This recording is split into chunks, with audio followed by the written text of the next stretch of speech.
Sang Hyang Adi Budaya, Namo Buddhaya. Di dalam keseharian kita sebagai umat Buddha, kita perlu memahami tindakan atau perbuatan agar supaya kita mampu setidaknya mengurangi hal-hal yang buruk dalam hidup kita, sehingga hal-hal yang baik terus bisa kita bangkitkan dalam kehidupan kita.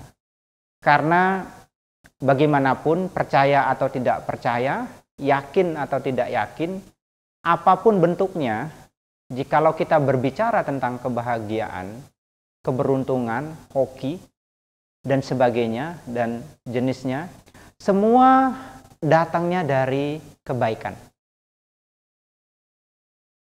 Jadi artinya hoki yang kita peroleh dalam hidup kita ini, atau keberuntungan yang kita dapatkan dalam hidup kita ini, itu datangnya dari mana? Dari perbuatan baik yang pernah kita lakukan. Tanpa pernah melakukan kebaikan di dalam hidup ini, kita tidak akan pernah mendapatkan yang namanya keberuntungan, hoki, dan sebagainya. Oleh karenanya di sini saya ingin menjelaskan 3 cara untuk mengikis kekotoran batin. Ya. Yang paling mendasar, kekotoran batin itu munculnya dari mana? Dari tindakan jasmani dan ucapan. Seperti yang sering terjadi di dalam pelanggaran 5 sila. Itu adalah bentuk-bentuk kekotoran batin yang keluar ya, dari ucapan dan tindakan jasmani. Maka kita sebut kasar. Kenapa? Karena dia bisa kita dengar, bisa kita rasakan. Maka kekotoran batin itu diklasifikasikan menjadi 3 tingkatan. Ada yang paling kasar, ada yang sedang, dan ada yang halus. Dan masing-masing ketiga tingkatan ini memiliki cara tersendiri di dalam mengatasi, ya, agar supaya kita mampu merendam. Yang pertama, yang kasar tadi, ya bentuknya itu dari tindakan jasmani dan ucapan yang muncul dari pelanggaran sila. Maka untuk mengatasinya adalah dengan cara memiliki moralitas, memiliki sila. Ya, jadi ketika kita sudah mampu meredam yang sifatnya kasar ini, barulah kita mengacu kepada yang sifatnya sedang, artinya kelas menengah. Nah, ya, kalau di dalam keseharian, ya, itu ibarat seperti kita, kalau yang kekotoran batin yang kasar ini ibarat seperti kita punya halaman rumah, ya, banyak semak-semak, rumput-rumput, maka kita perlu memangkas, memotong. Jadi menjalankan sila itu rutin, harus secara kontinu. Sama seperti kita membersihkan semak-semak, rumput-rumput yang ada di halaman rumah kita. Kita harus rajin memotong rumput itu, supaya dia tidak tumbuh, supaya dia tidak berkembang terus. Nah, itu pelaksanaan sila. Kemudian yang kelas menengah, yang kekotoran batin yang sifatnya sedang, itu namanya panca niwarana atau 5 rintangan batin. Artinya 5 hal ini yang menghalangi batin kita untuk maju. Menghalangi kita untuk maju baik dari segi spiritual maupun dari segi kehidupan materi. Apa itu? Ada namanya kamacanda, ya. Ada namanya biapada, ada namanya tinamida, ada namanya uda cakukuca, dan ada namanya wicikica. Ya. Nafsu-nafsu keinginan indriawi, ya, itu kamacanda. Kemudian biapada, itikat yang tidak baik. Ya, ini berdasarkan pada ya, kebencian sebagai pondasinya. Kemudian ada namanya tinamida, kemalasan dan kelambanan. Ya, sudah makan, ya, dicengoki rasa ngantuk, jadi malas, ya, inginnya tidur dan sebagainya. Ya, kemalasan dan kelambanan. Kemudian kecemasan dan kekhawatiran. Dan yang terakhir adalah keraguan-raguan. Jadi kalau 5 hal dalam hidup kita artinya kelima hal ini mencokoki hidup kita,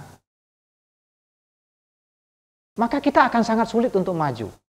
Tidak usah berbicara spiritual, kalau 5 hal ini masih kita belum bisa atasi, maka kita akan sulit maju di dalam hidup ini. Maka mau tidak mau ini harus ditekan, harus dikurangi.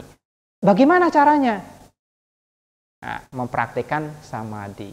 Maka saya sering mengatakan dalam kehidupan seseorang sebagai umat Buddha itu tidak cukup hanya sekedar dengan berdana doang. Dia harus menjalankan sila, dia juga harus mempraktikkan yang namanya samadhi. Ya. Karena kalau berdana itu sifatnya bagaimana agar supaya kita mengurangi sifat kikir kita, sifat pelit kita. Tetapi kekotoran batin itu bukan hanya pelit doang. Ada juga yang lain yang kadang-kadang malah lebih berbahaya dari hanya sikap pelit. Maka kita juga harus berusaha untuk mengikis itu. Ketika kita mampu memiliki yang namanya samadhi, konsentrasi, ketenangan tercapai, secara otomatis kelima poin daripada kekotoran batin tadi tidak akan mengganggu. Saya sering mengumpamakan ini seperti, ya, pikiran itu seperti emas. Ya.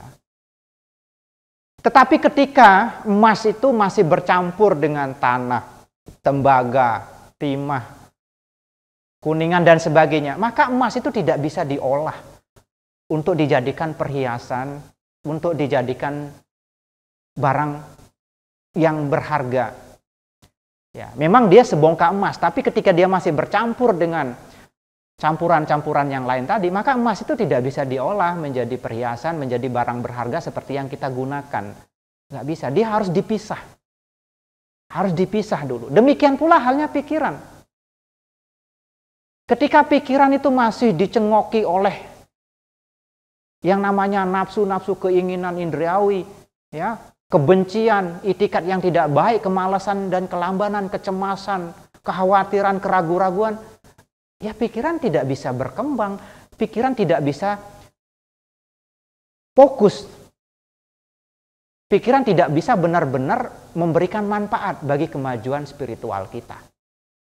Maka mau tidak mau harus kita kikis, harus kita kurangi. Nah, kalau sudah kita mampu, artinya membuat pikiran itu menjadi tenang. Ya, tenang itu bukan berarti pikiran tidak memiliki kekotoran batin lagi. Masih ada, masih mengendap. Ibarat seperti kita memiliki halaman rumah, punya rumput-rumput banyak halamannya, kita tidak mau lagi istilahnya halaman rumah kita semak, kita tutup halaman itu dengan paving block atau dengan papan. Maka rumput itu tidak muncul lagi. Tapi bukan berarti rumput itu tidak akan muncul lagi ke permukaan. Kalau papan atau paving block itu diangkat, rumput muncul lagi. Itu artinya mereka, ya, rumput-rumput ini masih memiliki akar. Nah, barulah poin yang terakhir, ya, mengacu kepada kekotoran batin yang sifatnya paling halus, yaitu loba, dosa, moha. Ini harus kita cabut habis. Caranya gimana? Kita sering diajarin yang namanya trisika, ya, sila, samadhi, dan panya. Disinilah peranan penting daripada panya itu, untuk mengikis habis kekotoran batin yang sifatnya halus. Maka saya katakan tadi, kekotoran batin itu ada yang sifatnya kasar, sedang, dan halus.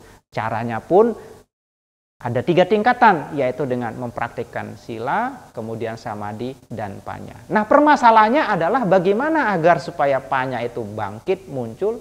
Disinilah pentingnya kita mengarahkan batin kita, pikiran kita menuju meditasi pandangan terang. Maka seseorang meditator yang cerdas itu ketika pikirannya sudah tenang, sudah mencapai samadhi, damai pikirannya, maka dia tidak cukup berdiam di situ, tetapi dia mengarah kepada bagaimana agar pandangan terangnya muncul, ya, menganalisa. Jadi seseorang di dalam meditasi itu tidak hanya duduk diam menikmati ketenangan, tetapi dia berusaha untuk menganalisa, memahami konsep anicca, dukkha, dan anatta, sehingga benar-benar kebijaksanaan itu muncul. Nah, ini hanya bisa diperoleh dengan meditasi pandangan terang. Maka kita mengenal di dalam samatha itu ada dua, yaitu ya ada yang namanya meditasi samatha, bhavana, dan ada yang namanya meditasi vipassana, bhavana. Jadi saya rasa Bapak Ibu Saudara-saudara sekalian, ya, penjelasan singkat dari apa yang sudah saya sampaikan ini, kalau kita pahami benar-benar, ya, ini akan sangat membantu di dalam praktik kita. Sehingga kita tidak tercokoi hanya dalam satu poin praktik di dalam keseharian. Jadi artinya kita juga selain mempraktikkan dana, kita juga harus menjalankan sila, juga harus mengembangkan batin kita. Sehingga semua ini benar-benar bisa membawa manfaat sebesar-besarnya bagi kemajuan spiritual kita. Saya rasa itu yang dapat saya sampaikan. Semoga bermanfaat. Namo Sang Hyang Adi Budaya, Namo Buddhaya. Sadu, sadu, sadu.